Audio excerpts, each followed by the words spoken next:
Hola mis amigos, ¿saben que los bálticos están construyendo un muro? Así es. Finalmente Estonia estará defendida de todos esos molestos mexicanos. Estoy bromeando, los bálticos construyen un muro contra el ejército ruso, no contra los mexicanos. No es un secreto que nosotros en los países bálticos vemos a nuestro vecino del este con sospecha. Durante siglos la región báltica ha sido un campo de batalla, atrapada entre imperios, guerras, fronteras cambiantes. Desde los caballeros teutónicos hasta la Unión de Repúblicas Socialistas Soviéticas, los ejércitos han marchado a través de nuestras tierras, dejando atrás una historia de fortificaciones, trincheras y pésimos coches soviéticos. Las últimas tropas rusas abandonaron Estonia, Lufi y Lituania hace solo 30 años. Pero con la invasión de Ucrania en 2022, las tensiones han alcanzado niveles de guerra fría. Rusia ha dejado claras sus ambiciones a través de palabras y acciones. Quiere reclamar lo que considera territorio perdido. Muchos en los países bálticos ahora creen que la guerra no es una cuestión de sí, sino de cuándo. Para prepararse ante esta amenaza, los países bálticos están actuando. El 19 de enero de 2024, el ministro de Defensa de Estonia, Letonia y Lituania anunció un plan audaz, la Línea de Defensa Báltica. Este enorme sistema de defensa incluirá barreras antitanque, búnkeres y otras fortificaciones a lo largo de la frontera con Rusia y Bielorrusia. Junto con las defensas fronterizas en Finlandia, Noruega y Polonia, creará una línea continua de protección para el flanco oriental de la OTAN. ¿Pero funcionará? La historia ha demostrado que ninguna línea defensiva es completamente impenetrable. Sin embargo, la guerra moderna también ha demostrado que las fortificaciones pueden ralentizar e incluso detener a fuerzas invasoras más grandes, pero solo si se diseñan correctamente. En este video desglosaré la línea de defensa báltica, cómo podría construirse, qué se necesitaría para defenderla y si realmente podría detener una invasión. Regresemos al siglo XIII, cuando los daneses, ya sabes, los amigables daneses que gobernaban el norte de Estonia, construyeron el castillo Hermann en Narva. Porque incluso entonces las amenazas del este eran reales. El castillo no era solo una fortaleza, era una fortificación fronteriza contra las poderosas repúblicas de Novgorod y Pskov. Pero esto no fue un esfuerzo aislado. Un cinturón de castillos desde Narva hasta Daugavpils. En la actual Letonia formó la línea defensiva principal de Livonia. Durante casi 3 siglos se mantuvo. Pero la historia muestra que incluso las líneas más fuertes pueden ser violadas. Y en los 1550 las terribles fuerzas de Iván hicieron justamente eso, desgarrando Livonia. En la brutal guerra de Livonia, la región cambió de manos, pero la necesidad de defensa no lo hizo. Las fortificaciones se mejoraron hasta 1710, cuando los ejércitos de Pedro el Grande tomaron el control de Estonia y Letonia, con la región ahora parte del Imperio Ruso. Las prioridades defensivas cambiaron. La amenaza del este ya no era una amenaza, era el gobierno, y por lo tanto las principales fortificaciones fronterizas perdieron importancia estratégica. Pasemos velozmente a las guerras de independencia de Estonia y Letonia de 1918 a 1920. Esta fue una guerra de maniobras, no una guerra de trincheras. Pero incluso entonces las posiciones defensivas eran cruciales. En Estonia, lugares como Narva y Beseri vieron cómo se construían líneas defensivas. Ahora, contrasta eso con Finlandia, que en los años 20 construyó la línea Mannerheim para defenderse de la Unión Soviética. Durante la Guerra de Invierno, no solo la nieve hablaba finlandés, también lo hacía el concreto. Estonia y Letonia, por diversas razones, no hicieron lo mismo. Pero en la década de 1930, cuando la situación de seguridad empeoró, Estonia comenzó a planificar la línea Ley-Donner, que se suponía que sería una serie de posiciones defensivas modernas. Pero antes de que pudiera completarse, las tropas soviéticas entraron durante 1940 y el plan fue abandonado. Luego vino la Segunda Guerra Mundial. Con el frente oriental en plena guerra, los alemanes tomaron una página de la historia y construyeron posiciones defensivas a lo largo de barreras naturales. El río Narva, las colinas Sinemad, y estas no eran solo algunas pequeñas fortificaciones, esto era una guerra defensiva seria. La batalla de Narva en 1944 fue una carnicería que costó a los soviéticos alrededor de 500.000 bajas. Pero, como la historia a menudo muestra, las líneas defensivas solo se mantienen mientras el enemigo no encuentra otra forma de rodearlas, y al final los soviéticos lo hicieron. ¿Por qué todo esto importa hoy? Porque la lección es clara, los estados bálticos siempre han tenido que prepararse para las amenazas del este. Es un elemento clave de nuestra historia y pensamiento estratégico. Y aunque las defensas de hoy no parecen castillos medievales, el principio es el mismo. Los países bálticos comenzaron a prepararse seriamente para la guerra después de la anexión de Crimea en 2014. En el mismo año, el Servicio Federal de Seguridad ruso secuestró a un agente del Servicio de Seguridad Interna de Estonia que visitaba a un informante en la frontera. Desde entonces, Estonia ha estado construyendo una valla fronteriza y una red de drones para evitar que los agentes rusos y los contrabandistas crucen la frontera. Lituania nos siguió en 2017 construyendo una nueva valla en la frontera con Kaliningrado. Por supuesto, el inicio de la invasión ucraniana en febrero de 2022 cambió todo. No se habla mucho de ello, pero desde 2014 Ucrania había estado construyendo un verdadero muro europeo en su frontera con Rusia. Se suponía que el proyecto debía terminarse en 2025, por lo que pudieron construir cientos de kilómetros de frontera antes de la invasión. Sin embargo, la frontera ruso-ucraniana tiene más de 2.000 kilómetros de longitud, por lo que cubrirla adecuadamente con estructuras defensivas es casi imposible. Las fuerzas rusas tuvieron muchas más dificultades en las áreas de Donbass, donde las líneas del frente se habían fortificado continuamente desde 2014. Por lo tanto, cuando los propios rusos comenzaron a retroceder bajo los contraataques ucranianos, decidieron construir posiciones defensivas. Así nació la línea Surovikin. Aquellos que han seguido mi canal durante mucho tiempo recordarán que yo y muchos otros youtubers, bloggers militares bromeábamos sobre esa línea. Cuando se creó por primera vez, se estaba desmoronando mientras se construía y fue penetrada por los ucranianos durante el contraataque. Pero después de todo estaba allí, ralentizó lo suficiente a los ucranianos para limitar su avance en 2023 y eso era lo que los rusos querían que hiciera. Esta es una lección importante que los bálticos tomaron de los rusos. Cualquier defensa es mejor que ninguna defensa. No queremos que los rusos tomen ningún territorio, por lo que necesitamos derrotarlos en la frontera. Como dijo el anterior jefe de las fuerzas de defensa, Martin Herem. Una cita. El ejército ruso no tiene necesidad de ocupar Tailandia. Puede correr desenfrenado en el pueblo de Pilva durante un mes, convertirlo en otro carnicero y luego retirarse. Mientras tanto, nos quedaremos peleando entre nosotros. Los países bálticos tienen mucho de qué preocuparse.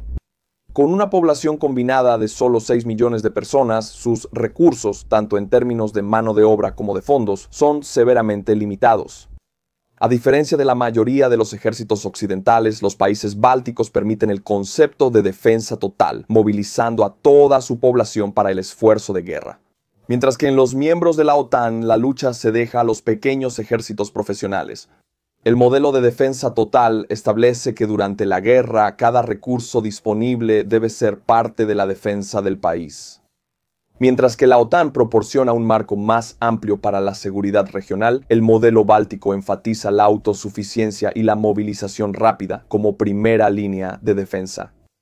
A pesar de esto, sus militares, aunque superan las expectativas gracias a sus fuerzas de reserva, carecen de recursos monetarios significativos. Esto les ha obligado a centrarse en lo esencial, renunciando a la tecnología militar avanzada. Sin una marina, fuerza aérea o flota de tanques de tamaño considerable, los países bálticos han adoptado una estrategia defensiva que ha sido bautizada como erizo.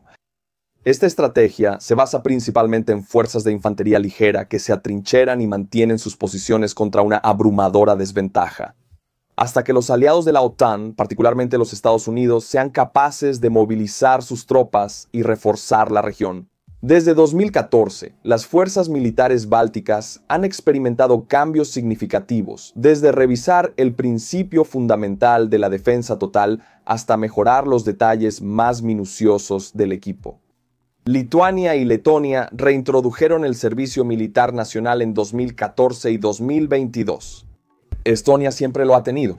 En el pasado, las estrategias de defensa bálticas se centraban en la maniobra, la guerra y las guerrillas para debilitar a las fuerzas ocupantes hasta que los aliados de la OTAN lograran suficiente fuerza para liberar a los países bálticos. Este modelo se ha reelaborado. La guerra ruso-ucraniana ha demostrado que renunciar al control territorial sería demasiado costoso tanto para los civiles como para los soldados que necesitan liberar nuevamente esas áreas. Todos vimos lo que pasó en Bucha. Además, en los países bálticos hay muchos que dudan que los políticos occidentales incluso lleguen a tomar una decisión para liberarnos. Solo podría tomar un político como Urban para detener las acciones de la OTAN. El aumento del gasto militar durante la última década ha permitido a los países bálticos mejorar enormemente su equipo. Desde 2022, el enfoque se ha desplazado cada vez más hacia la guerra estática, incluyendo el uso de armas de largo alcance. Estonia recibió nuestro primer lote de HIMARS hace solo 2 semanas. Eso es realmente impresionante. Las lecciones aprendidas de la guerra en Ucrania han llevado a los 3 países a invertir fuertemente en armas de mediano y largo alcance capaces de apuntar a bases de suministro y concentraciones de tropas más allá de la línea del frente. Por cierto, ¿sabías que Estonia tiene una costa? Sistemas de misiles defensivos que pueden alcanzar San Petersburgo, la segunda ciudad más grande de Rusia, hogar de la flota báltica rusa. Y tenemos estos misiles que están esperando coordenadas. Los países bálticos sufren no solo de una falta de recursos, sino también de una profundidad estratégica limitada. Por ejemplo, durante la invasión rusa de Ucrania en 2022, las fuerzas rusas llegaron al suburbio de Kiev o Volyn, aproximadamente a 100 kilómetros de la frontera, en 24 horas en los países bálticos. 100 kilómetros es la mitad del país e incluye 5 de las 10 ciudades más grandes de la región. En ningún lugar esta debilidad es más clara que en Lituania. La capital de Lituania, Vilna, está a menos de 35 kilómetros de la frontera ruso-bielorrusa, mucho más cerca que la distancia entre cualquiera de las principales ciudades ucranianas y la frontera rusa. Incluso sin cruzar la frontera, las fuerzas rusas podrían atacar Vilna, la ciudad más grande de los países bálticos, con fuego de artillería. Lituania también comparte casi 1000 kilómetros de frontera con Bielorrusia y Kaliningrado.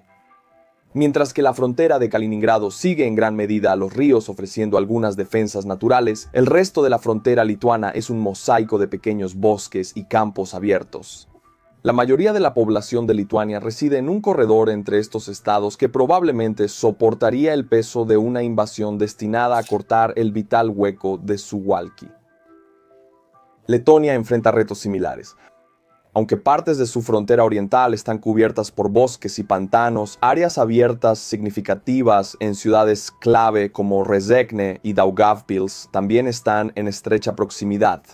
Históricamente, las defensas en dirección a la Letonia oriental fueron violadas durante las guerras de independencia, así como en la Segunda Guerra Mundial, lo que llevó a la división de Letonia y ataques a Estonia desde el sureste.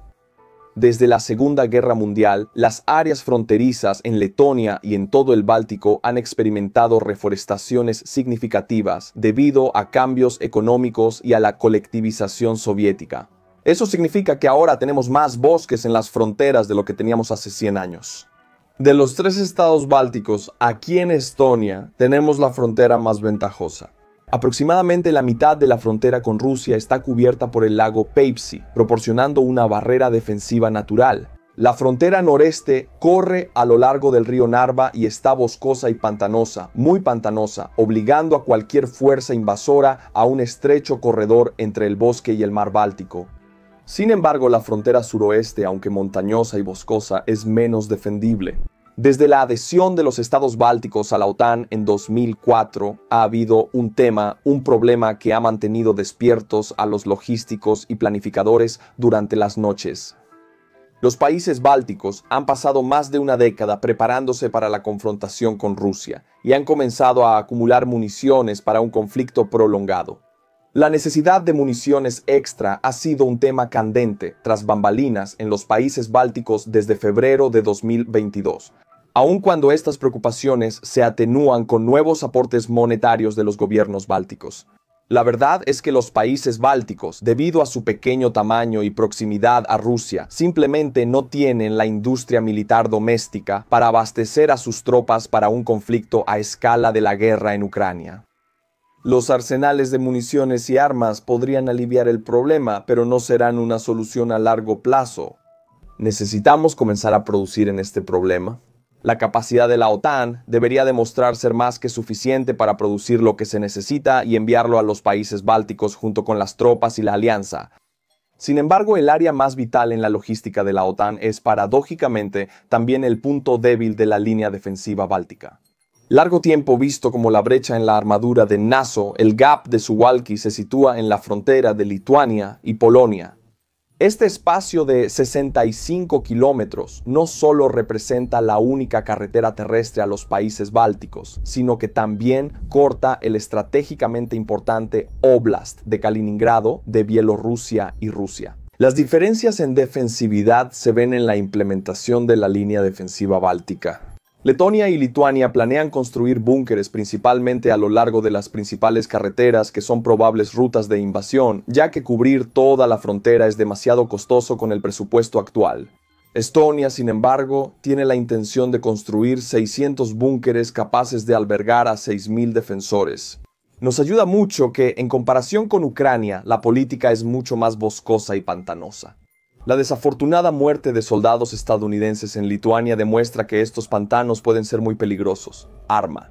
Los tres países han acordado desplegar una mezcla de instalaciones antimovilidad como los dientes de dragón, erizos antitanque y minas antitanque. Esto se almacenará en puntos de apoyo y zonas de almacenamiento detrás de la línea defensiva. No solo eso, sino que también se creará una muralla de drones que se extenderá desde Noruega hasta Polonia. Estamos hablando de más de 2.000 kilómetros en Estonia. Se espera que la profundidad de la línea alcance hasta 40 kilómetros, con búnkeres actuando como puntos fuertes que pueden reforzarse con campos minados y trincheras cuando sea necesario. Esta es una lección. Me alegra mucho la toma de Estonia. Si la defensa es larga y dura, tarde o temprano será violada y ya no funcionará más. Las líneas defensivas necesitan ser suaves, así que cuando llegue el momento de la verdad se doblarán y no se romperán. La construcción ya ha comenzado en Letonia y Lituania, con instalaciones antitanque como dientes de dragón y erizos almacenados cerca de la frontera. Estonia planea comenzar la construcción de búnkeres este año, habiendo ya completado pruebas para diferentes modelos de búnkeres. Estos búnkeres modulares, que miden 35 metros cuadrados y albergan a 10 soldados, se construirán a 2 metros sobre el suelo y están diseñados para resistir impactos directos de proyectiles de artillería estándar de 155 milímetros. Aunque estos planes reflejan la visión del Estado báltico de Rusia como una amenaza a largo plazo, no sugieren un peligro inmediato de la Federación Rusa. Aunque Rusia ha mostrado disposición para reclamar territorios de la Unión de Repúblicas Socialistas Soviéticas, la guerra en curso ha agotado sus recursos hasta un punto en el que la invasión del Báltico no es viable inmediatamente, a menos que estén planeando atacar a caballo. Bueno, eso funcionó contra la Gran Muralla China. Parece que los mongoles siempre tienen las mejores tácticas. Antes de la invasión del 2022, el ejército ruso tardó casi 1 año y medio en acumular sus fuerzas en la frontera ucraniana. Si una invasión de los países bálticos siguiera un modelo similar, la mayoría de las fortificaciones adicionales, como trincheras y campos minados, podrían ser preparadas por unidades de reserva rápidamente. Como declaró el ex jefe de las Fuerzas Armadas de Estonia, Martin Herem, y cito, "No creo que debamos construirlo como la línea Maginot o una estructura similar.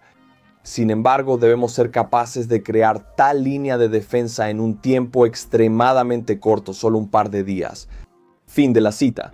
En conclusión, los planes para una línea defensiva contra Rusia muestran la desconfianza que tenemos en los países bálticos hacia Rusia. Esta postura para todos los intereses y propósitos, confirmada por las guerras libradas en Ucrania, Georgia y Moldavia. Los países bálticos, que no pueden permitirse el lujo de una defensa en profundidad, ahora han decidido que la amenaza de la agresión rusa ha alcanzado el nivel de los años 30. A los ojos de los estados bálticos, la falta de mano de obra y recursos en estos pequeños países hizo necesaria la construcción de la línea defensiva como un multiplicador de fuerza. Solo el tiempo dirá si estos miedos están justificados o si estas fortificaciones marcan el fin de siglos de conflicto sobre esta pequeña región costera. Mis amigos, ese fue mi análisis en profundidad de la línea defensiva báltica. Si te gustó, por favor suscríbete al canal y si quieres recibir estos videos 4 veces al mes. Estas son, además de mis actualizaciones sobre Ucrania, análisis a fondo de temas relacionados con los países bálticos y Ucrania. Estos son solo para miembros, así que regístrate para ser miembro del canal. Es solo 99 centavos al mes, así que es $1 por mes. El enlace está en la descripción a continuación y luego verás 4 videos de análisis en profundidad adicionales solo para miembros por mes. Nos vemos en las membresías, amigos míos, hasta mi próximo video y adiós.